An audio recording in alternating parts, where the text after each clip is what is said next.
Hi friends, Shri Swami Samarth सर्वांना स्वागत आहे तुमचं माझ्या यूट्यूब चॅनलमध्ये। आज आपण बनवणार आहोत आवळा कँडी। मी 1.5 किलो आवळे घेतले आहेत। ते पाण्याने स्वच्छ धुवून घ्यायचे। आपले सर्व आवळे धुवून झाले आहेत, ते एका चाळणीमध्ये काढून घेऊ। आपले चाळणीमध्ये आवळे काढून झाले आहेत।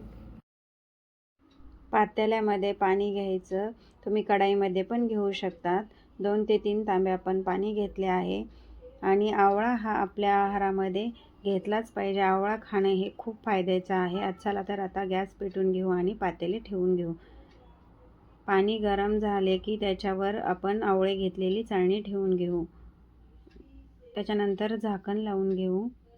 15 ते 20 मिनिट आपण त्या आवळ्याला वाफ देऊन घेऊ।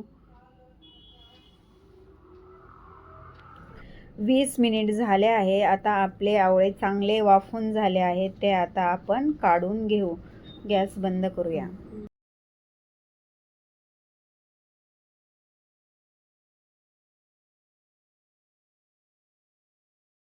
पाकळ्या करून घेऊ। आपल्या सर्व आवळ्यांच्या पाकळ्या करून झाल्या आहेत। 1.5 किलो आवळ्यासाठी आपण 1.25 किलो साखर टाकणार आहोत। जर तुम्हाला जास्त गोड आवडत असेल तर तुम्ही आणखी जास्त टाकू शकतात। आता मी ती साखर याच्यामध्ये मिक्स करत आहे। चांगलं मिक्स करून आपल्याला 2 ते 3 दिवस मुरवत ठेवायचं आहे।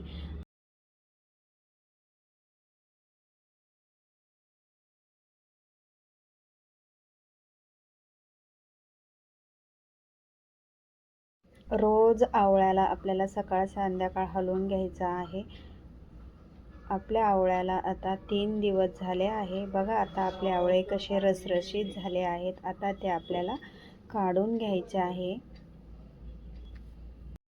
आवळे मी एका चाळणीवर काढून घेत आहे। आवळ्याचं जे पाणी आहे ना, ते आपण सरबतासाठी यूज करू शकतो।